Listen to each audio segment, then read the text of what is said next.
یا ایھا الذین آمنوا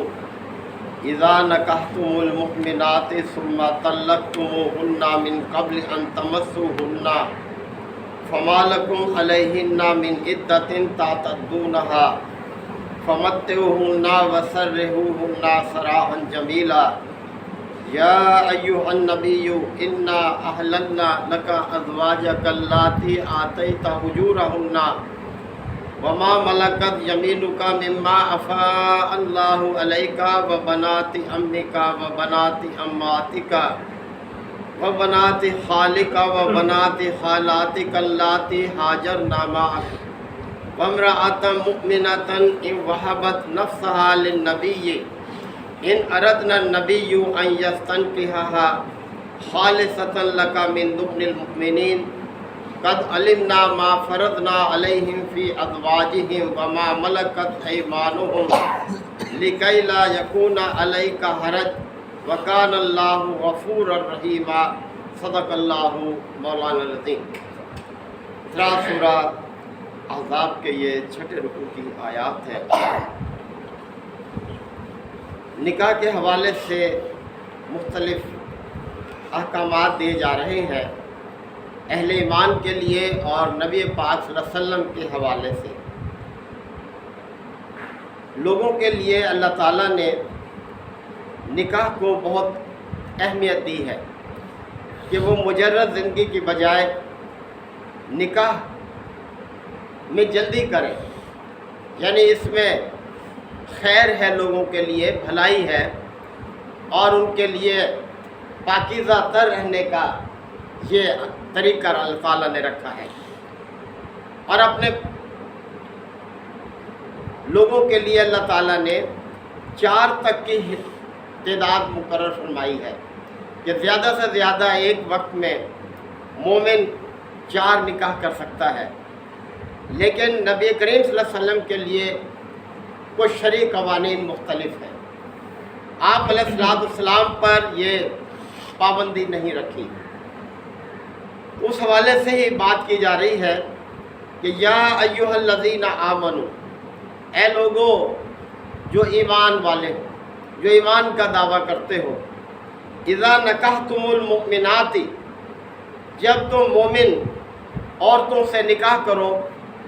ثم طلقتموہن من قبل ان تمسوہن، پھر تم انہیں ہاتھ لگانے سے پہلے ہی اگر طلاق دے دو، یعنی ان سے تعلق کیے بغیر ہی اگر تم انہیں طلاق دے دو، فما لکم علیہن من عدۃ، تو پھر تمہاری طرف سے ان پر کوئی عدت نہیں ہے، تعتدونہا، جسے پورا کرنے کا تم مطالبہ کرو۔ یہ ایک علیحدہ ہی مسئلہ ہے، یعنی اگر کوئی شخص کسی عورت سے نکاح کر لیتا ہے اور اس کی ابھی رخصتی نہیں ہوئی اور معاملہ جو ہے وہ طلاق کی نوبت تک پہنچ جاتا ہے، تو تعلق قائم ہونے سے پہلے ہی اگر عورت کو طلاق دے دی جائے تو اس عورت پر پھر عدت لازم نہیں ہے کہ جس کا مطالبہ کیا جائے، اور وہ عورت طلاق کے بعد جہاں چاہے نکاح کر سکتی ہے۔ فمتعوہن، بس اسے کچھ مال دو، یعنی طلاق کے بعد اسے رخصت کرنے کے لیے ایسے ہی رخصت مت کر دو، بلکہ اپنی گنجائش کے مطابق جو کچھ بھی میسر ہو اسے دو، وسرحوہن سراحا جمیلا، اور اسے پھر بھلے طریقے سے رخصت کر دو، یعنی عزت کے ساتھ، کوئی الزام تراشی نہ ہو، کوئی بہتان نہ ہو۔ یہ اخلاق سکھایا ہے اللہ نے اپنے بندوں کو۔ یا ایھا النبی، اور اب نبی کریم صلی اللہ علیہ وسلم کے حوالے سے، یعنی یہ تو عام لوگوں کے حوالے سے تھی بات کہ اے نبی صلی اللہ علیہ وسلم، انا احللنا لک ازواجک اللاتی آتیت اجورہن، ہم نے آپ کے لیے وہ بیویاں حلال کی ہیں جن کے مہر آپ نے ادا کیے، وما ملکت یمینک مما افاء اللہ علیک، اور وہ لونڈیاں جو اللہ نے عطا کی ہیں ان میں سے جو آپ کے ملک یمین میں آئے وہ بھی آپ کے لیے حلال ہے۔ تو پہلی جو رعایت ہے کہ آپ کے لیے وہ عورتیں آپ کی زوجیت کے لیے حلال کر دی گئی ہیں جن کے مہر آپ نے ادا کیے ہیں۔ اس حوالے سے آپ کے زوجیت میں 5 ازواج تھیں۔ حضرت سودا رضی اللہ عنہا، یہ یاد رہے کہ سب سے پہلا نکاح تو آپ صلی اللہ علیہ وسلم کا حضرت خدیجہ رضی اللہ عنہا سے ہوا، اور 1090 میں یعنی مکی دور میں جب ان کی وفات ہو گئی تو آپ بہت رنجیدہ رہنے لگے۔ اور ایک اور صدمہ بھی تھا کہ آپ کے چچا ابو طالب بھی 1090 میں یعنی مکہ میں ان کی بھی وفات ہوئی۔ اس سال کو عام الحزن بھی کہا جاتا ہے، غم کا سال۔ تو آپ کے اصحاب نے آپ کو مشورہ دیا کہ یا رسول اللہ آپ نکاح کر لیجئے۔ تو آپ صلی اللہ علیہ وسلم نے حضرت سودا رضی اللہ عنہا جو ایک عمر رسیدہ خاتون تھی اور بیوہ تھیں، ان سے آپ نے ہجرت سے 3 سال پہلے جو ہے نکاح کیا، اور پھر تیسرا نکاح جو ہے آپ نے حضرت عائشہ سے کیا مکی دور میں ہی، یہ بھی ہجرت سے 3 سال پہلے، لیکن رخصتی نہیں ہوئی تھی۔ رخصتی جو ہے وہ ہجرت کے بعد پہلے سال میں تھی۔ اور پھر آپ نے اور نکاح بھی کیے اس کے بعد، اور 5 آپ کی تعداد ہو گئی ہے، یعنی حضرت ابوبکر صدیق رضی اللہ عنہ کی بیٹی حضرت عائشہ سے نکاح ہوا، اور اسی طرح سے حضرت عمر فاروق رضی اللہ عنہ کی بیٹی سے حضرت حفصہ سے نکاح ہوا، یہ ہجرت کے بعد، اور پھر حضرت زینب سے 4 ہجری میں یہ نکاح ہوا۔ تو اس رعایت سے آپ کے نکاح میں 5 ازواج جو تھیں وہ موجود تھیں حضرت خدیجہ کے رحلت کے بعد۔ اور پھر آپ کو اللہ تعالیٰ نے یہ اجازت دی کہ لونڈیوں میں سے جو اللہ تعالیٰ لونڈیاں عطا کرے ان میں سے جو آپ کی ملکیت میں آئے اس سے آپ نکاح کر سکتے ہیں۔ اور اس رعایت سے آپ نے جو نکاح کیے وہ بنو قریظہ کے سبایا میں سے آپ نے حضرت ریحانہ کے ساتھ ان کو آزاد کر کے ان سے نکاح کیا۔ بنی مستلق کے سبایا میں سے آپ نے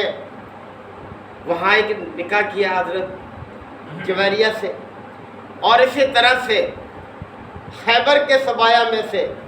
حضرت صفیہ کے ساتھ آپ نے نکاح کیا۔ اور مکوکس سے مصر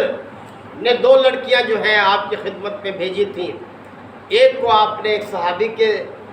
ملکیت میں دے دیا، اور دوسری حضرت ماریہ سے آپ نے جو ہے ان سے تمتع فرمایا۔ ان کے بارے میں یہ یقین نہیں ہے کہ آپ نے آزاد کر کے ان سے نکاح کیا یا بر بنائے ملک یمین آپ نے ان سے تمتع فرمایا۔ تو بہرحال یہ 4 اور خواتین آپ کی زوجیت میں جو ہے وہ آئیں۔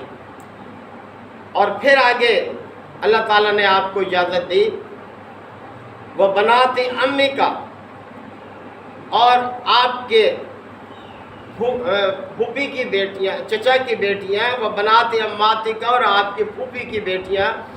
وہ بنات خالی کا، آپ کی خالہ کی بیٹیاں، وہ بنات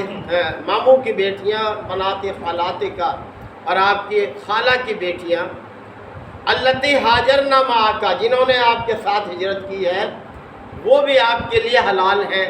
آپ جن سے چاہے نکاح کر سکتے ہیں۔ وَامْرَأَةً مُؤْمِنَةً إِنْ وَهَبَتْ نَفْسَهَا، اور وہ مومن عورت جو آپ اپنے آپ کو نبی کے لیے ہبہ کر دے۔ ہبہ سے مراد یہ ہے کہ بغیر مہر کے نبی کی زوجیت میں جو عورت آنا چاہے، بشرطے کہ ان اراد النبی ان یستنکحها، کہ نبی بھی اس سے نکاح کرنے کا ارادہ رکھتا ہو تو وہ بھی آپ کے لیے حلال ہے۔ اور اس حوالے سے یعنی رشتہ داروں میں سے آپ نے حضرت ام حبیبہ سے نکاح کیا، اور یہ جو ہبہ کے حوالے سے ہے، جو عورت خود اپنے آپ کو نبی کی زوجیت میں آنے کے لیے آپ طرف آنا چاہے اور آپ بھی نکاح کرنا چاہیں، تو اس حوالے سے بھی آپ نے حضرت میمونہ سے جو ہے وہ نکاح کیا. تو اس طرح سے آپ کے لیے یہ خاص رعایت اللہ تعالیٰ نے رکھی ہے. اور اس میں جو واویلا کھڑا کیا مخالفین نے، تو ان کے واضح کیا جا رہا ہے اہل ایمان کے لیے کہ اللہ تعالیٰ ہی شریعت عطا کرنے والا ہے، وہی عام بندوں کے لیے 4 کی پابندی رکھنے والا ہے، اور وہی اپنے پیغمبر کو جو ہے اجازت دینے والا ہے. لہذا اللہ بااختیار ہے، اس پر کوئی پابندی نہیں عائد کر سکتا ہے، نہ کسی کو اعتراض کی کوئی اجازت ہے. تو یہ ہے کہ خالصۃ لک من دون المؤمنین، اے نبی صلی اللہ علیہ وسلم یہ رعایت خالص آپ کے لیے ہے مومنوں کے علاوہ، یعنی اور مومنوں کو 4 سے زیادہ کی اجازت نہیں ہے، لیکن آپ کو اللہ تعالیٰ نے یہ اجازت عطا فرمائی ہے. لہذا کسی کو اعتراض کی کوئی گنجائش باقی نہیں رہ سکتی. قد علمنا ما فرضنا علیہم فی ازواجہم، ہمیں معلوم ہے جو کچھ ہم نے عام لوگوں کی بیویوں کے حوالے سے ان پر فرض کیا ہے، یعنی 4 کی پابندی لگائی ہے، ہمیں خوب معلوم ہے. وما ملکت ایمانہم، اور جو ان کی ملک یمین میں ہے، یعنی عام لوگوں کی ملک یمین میں عورتیں اگر آئیں تو وہ ان کے لیے اجازت ہے. لِكَيْ لَا يَكُونَ عَلَيْكَ حَرَجٌ، اور آپ کو ہم نے مستثنیٰ اس لیے رکھا ہے اس پابندی سے تاکہ آپ کے لیے کوئی رکاوٹ باقی نہ رہے. یعنی دین اسلام کی اشاعت کے لیے مختلف قبائل میں آپ کو نکاح کرنے کی ضرورت پڑی، اور عرب کے ہاں یہ سمجھا جاتا تھا کہ ایک شخص جس کا نکاح کسی قبیلے میں ہو جائے تو وہ پورے قبیلے کا داماد سمجھا جاتا تھا، اور اس کا وہ بہت لحاظ کرتے تھے، اس کے خلاف لڑنے سے پرہیز کرتے تھے. تو آپ نے مختلف قبائل میں یہ نکاح کیے تاکہ دین اسلام کی اشاعت جو ہے وہ آسان ہو اور قوت جو ہے میسر آئے دین اسلام کو. وَكَانَ اللَّهُ غَفُورًا رَحِيمًا، اور اللہ تعالیٰ غفور ہے، رحیم ہے، یعنی وہ بہت درگزر کرنے والا، رحم کرنے والا ہے. تو اللہ تعالیٰ بااختیار ہے، اب شریعت جس کے لیے جو حکم چاہے وہ جاری کرے، اللہ کی یہ قدرت ہے، اس کا اختیار ہے. اللہ تعالیٰ ہم سب کو آیات کو سمجھنے کی، عمل کی توفیق عطا فرمائے. الحمدللہ وکفیٰ وسلام علی عبادہ الذین ربنا آتنا فی الدنیا حسنۃ وفی الآخرۃ حسنۃ وقنا عذاب النار وادخلنا الجنۃ مع الابرار یا عزیز و یا غفار رب العالمین. اللہم انک عفو قریب تحب العفو فاعف عنا. اللہم من احییتہ منا فاحیہ علی الاسلام ومن توفیتہ منا فتوفہ علی الایمان. یا شافی الامراض اشف مرضانا ومرضى المسلمین یا قاضی الحاجات اقض حاجاتنا وحاجات المسلمین. اللہم اعز الاسلام والمسلمین. ربنا تقبل منا انک انت السمیع العلیم وتب علینا انک انت التواب الرحیم. صلی اللہ تعالی علی خیر خلقہ محمد وعلیہ وسلم.